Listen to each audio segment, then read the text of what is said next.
पंडित जी, पंडित जी। अरे कौन है? हम भाई भुआरा भुआरा। भुआरा? हाँ भुआरा। देखे में लगा तारा टुआरा रे। ना बाबा भुआरा है भुआरा। त काहेला आइल बाला हमार दुआरा? ए बाबा हमार बियाह करा दी। बियाह? हो अच्छा छोटे केकरा से बियाह करा दी? पेड़ बगात से? हैं? ना कोई लड़की उड़की बा? लड़की ले आई बनी। लड़की बियाह? हो उसे खड़ा को ले बनी। ले अब लड़की के बोले ले हाँ जा जा बियाह करा तुम ले आओ तनी। ला कराई तो अपने कर ले। चलो चल इतना सुंदर लड़की, अरे बाप रे बाप, ये तो लंगूर के हाथ में अंगूर बिया ना। ये पंडित जी लाइक ठीक बिया।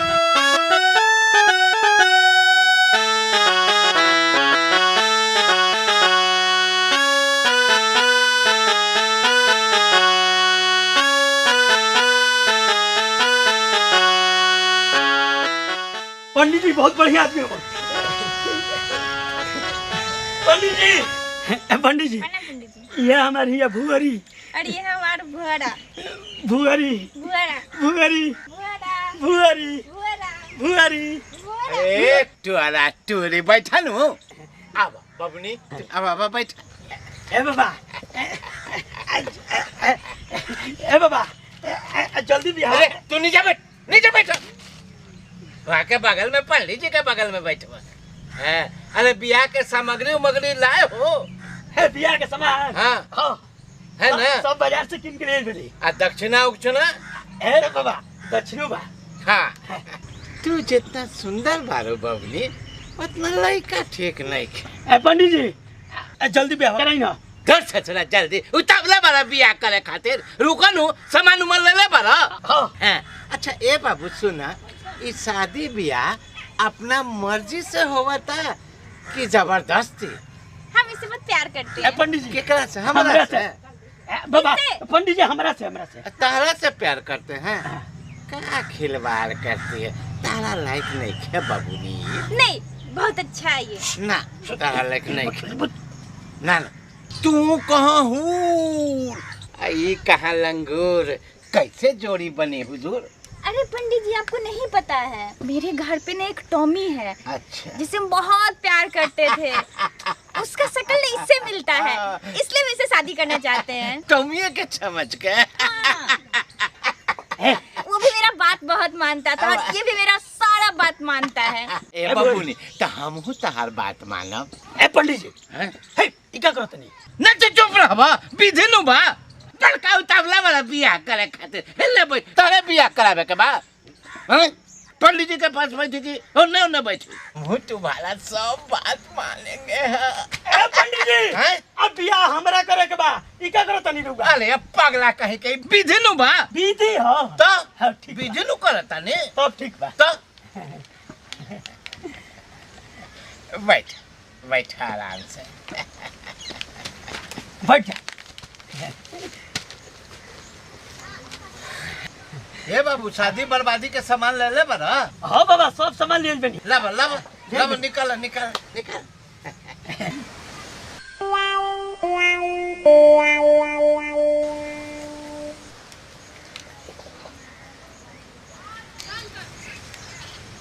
दूगो माला बा। हाँ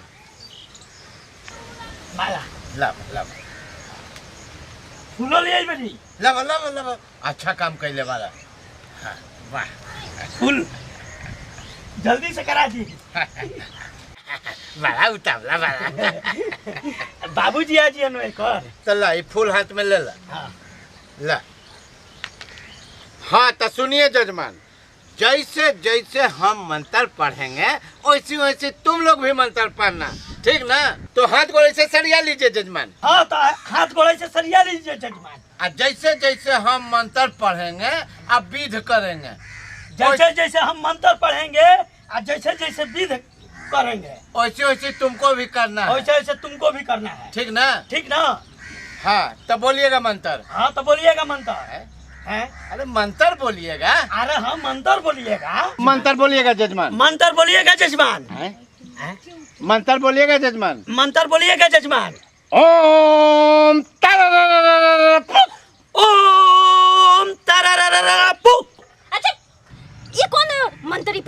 कर रहे हैं?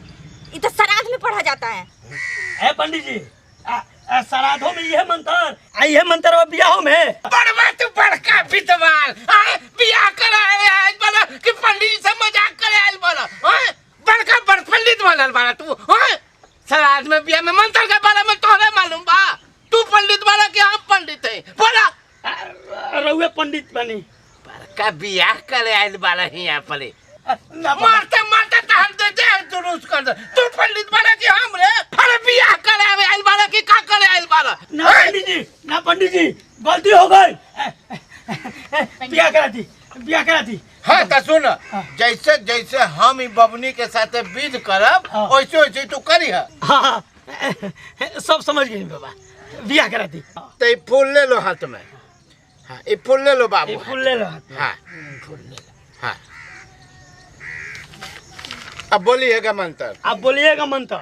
मंगलम भगवान विष्णु, ओम मंगलम भगवान विष्णु, मंगलाय तनो हरि, मंगल तनो हरि। हाँ, मंगलम पुंडरीकाक्ष, मंगलम पुंडरीकाक्षम, मंगलाय तनो हरि, मंगल तनो हरि। फूल फेंक दो हमरा पर। हाँ अब सुन,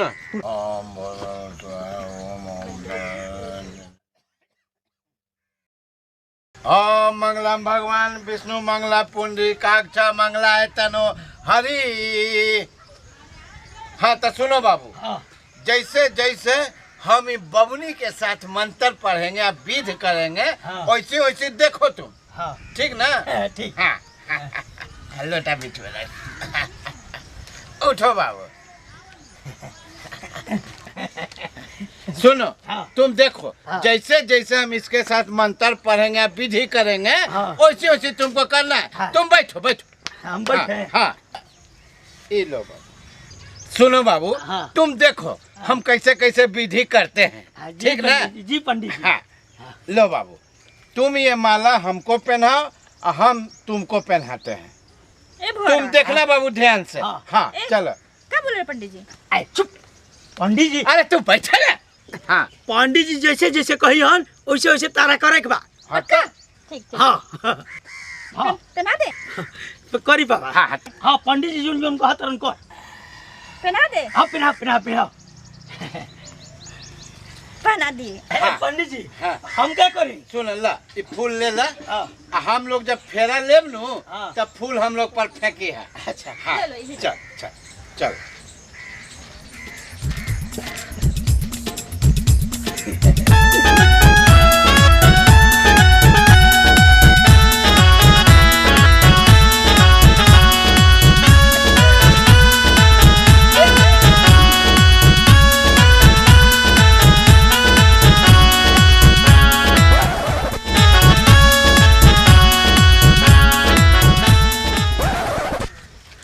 हाँ ए पंडित जी, हो गई, बिया हो गई। हाँ, अब हम लोग का शादी संपन्न हो गया। अब हम लोग पति पत्नी हो गए।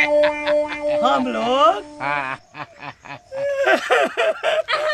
हम लोग कैसे पति पत्नी हो गए? कैसे? अरे बाबू, एथी फूल पत्ती छीटी, साथ फेरे लिए, माला पहनावल हुआ, तो शादी ब्याह में और क्या होता है? हे भगवान, अरे मेरे टॉमी का क्या होगा? अब हमें को तुम अपना टॉमी समझो। कोई बात नहीं, जब टॉमी तो मिल गया। हमार तुम रहने दो ना, अगले जन्म में तुमसे शादी करेंगे। चलो। और ऊपर से थोड़ा अच्छा सा शक्ल लेके आना, ठीक है? ए बाबू, जल्दी से अगला जन्म ले लो। जल्दी से। हाँ हाँ हाँ ले लो। Tommy, Tommy, tata. Tommy, follow me। बुआरी, बुआरी, आई रही बियाह करे, आई ऐसा पंडित भेटा गई कि हमार श्राद्ध करा के चल गई। बुआरी।